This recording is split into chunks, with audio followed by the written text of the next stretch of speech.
How to verify Facebook account. Let's get started. Launch your Facebook app. You will land to the home page. Now head towards the menu page. Once you land to the menu page, scroll down. Click on the option of Help and Support. Now open this option Help Center. Now over here you will see the search box. Over there type in Request a Blue Verification Badge. Different options will pop up. Click on the option Request a Verified Badge on Facebook. Now you can scroll down. You will see this option Fill in this form. Click on it. Now you have to fill this to verify your Facebook page or profile.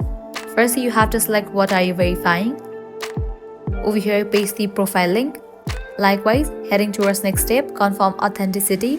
You have to select the document type and upload that file over here. Likewise, confirm notability. Select the category and then type in your country or region name.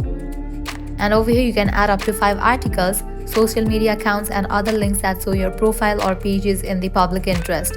Once you fill this, click on the option of Send. With that, you have just requested for verifying your Facebook account.